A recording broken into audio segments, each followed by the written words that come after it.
Okay, we're about to jump into the absolutely amazing life of a state minister from the 15th century who becomes this revered mystic. It's a wild story, really, about how one single encounter on the banks of the Ganges River completely transformed not just him, but his whole community. And believe it or not, his legacy is still going strong 500 years later. So let's set the scene. We're going back 500 years. Picture the sacred banks of the river Ganges. Something happened here that, well, it pretty much blurred the lines between our world and the divine. So picture this, right? It's a moonlit night, the Ganges is just flowing by super peacefully, and this lone bangle seller is walking along when he's approached by this incredibly charming, beautiful woman. He has no clue, absolutely no idea, that her simple request is about to set off a chain of events that will change, well, everything. Okay, and this is where the story gets kind of weird, but also super specific. She not only names her father, but gives the merchant these ridiculously precise instructions on where to find the payment. The detail is just, wow. You can't just brush that off, you know? It creates this instant, really compelling mystery. So the seller goes to Uddhāraṇa Datta's house, and you can imagine the confusion. Uddhāraṇa Datta's like, wait, what? I don't have a daughter. But he goes to check anyway, probably just to humor the guy. And then, bam, he finds the 5 gold coins exactly where she said they'd be. In that moment, the impossible just became very, very real. So the seller rushes back to the riverbank, but the lady, she's gone, vanished. But as he's standing there praying, something incredible happens. 2 golden hands, wearing the exact bangles he just provided, rise up from the middle of the river. It was Mother Ganga, the sacred river herself, and she had just called one of the most powerful men in the region father. So that brings us to the big question, right? Just who was this man Uddhāraṇa Datta Ṭhākura? I mean, what kind of person do you have to be for the sacred river Ganga to call you father? That's what we're going to dig into. All right, first, let's look at his worldly identity. Because before all the mystical stuff, Uddhāraṇa Datta was a seriously powerful minister, a man with a ton of wealth and influence. So, the basics. He was born Divakara Datta way back in 1481 in a place called Saptagram in Bengal. And this was a major port city back then, a real hub. His life actually took place during a super important time for India's spiritual history, a period of this massive devotional revival. He came from a community called the Suvarnavanik, and the name tells you pretty much everything you need to know. Suvarna means gold, and Vanik means merchant. So yeah, these were the big-time bankers and gold traders. Super wealthy, super powerful, and really the backbone of the region's economy. But here's the thing. His community had this major social problem. It's a real paradox. On one hand, you have all this wealth and economic power.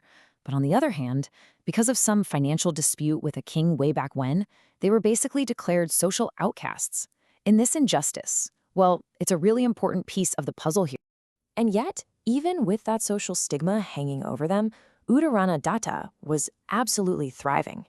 I mean, he wasn't just some merchant. He was a state minister. He managed this huge estate for a local landowner. He was so good at his job and so well loved that the area where he worked was eventually named Uddharanapur in his honor, a name it still has today, which is pretty amazing. Okay, so we've got this picture of a powerful, rich, successful guy, but his life was about to do a complete 180, and it all came down to one single life-changing encounter. So what happened? The great spiritual master, Lord Nityananda, came and stayed at his house for a few months. And get this, Uddhārana, this high-powered minister, personally became his cook. Just stop and think about that for a second. A man of his status, his wealth, choosing to do this incredibly humble service. That shows a massive internal shift, right? He was basically rewiring what he valued, moving away from worldly power and towards the power of just selfless service.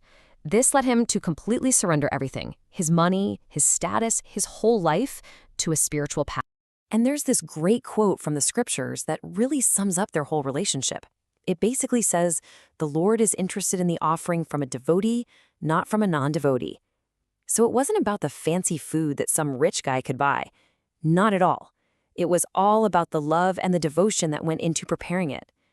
And that pure, heartfelt service, that's what created this incredible, unbreakable bond between them. And here's the really crucial part. his personal change wasn't just about him. It had this huge ripple effect. Because of his selfless devotion, Lord Nityananda's grace was extended to his entire community. That social stigma that had been hanging over the Suvarnavaniks for generations, it was lifted.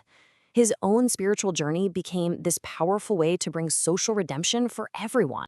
Okay, but to really truly get who this person was, we have to go even deeper. We have to look past his job as a minister, past his role as a devotee, and look at his spiritual identity, at least as it's understood in the Gaudiya Vaishnava tradition.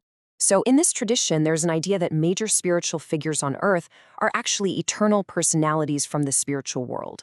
And Lord Nityananda's main companions are known as the Dvadas Agopalas. That literally means the 12 main cowherd boys from Krishna's hometown of Vrindavan.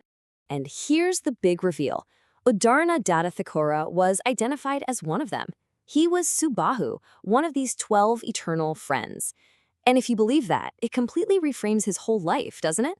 It suggests his time on earth was just a continuation of this eternal, loving friendship with the divine. Because he did so much to uplift his community, and because of his incredible compassion, he earned this amazing title, Parama Patitapavana. It's a mouthful, but it basically means the deliverer of the most fallen among the most fallen. Think about that. Not just helping people who were struggling, but helping the ones who were seen as the most lost. His mission was to give mercy to absolutely everyone, no exceptions. And you know what? That incredible spirit of selfless service is still alive and well today. You can see it reflected in things like ISKCON's Hare Krishna Food for Life program. It's inspired by this very same tradition of compassion, and it gives out something like 2 million free meals every single day to people in need all over the world. Okay, so let's wrap this up. Let's look at the real, tangible legacy that this incredible life of devotion left behind. I mean, his influence is literally etched into the map of Bengal. There's a town named after him. Temples he started are still active places of worship today.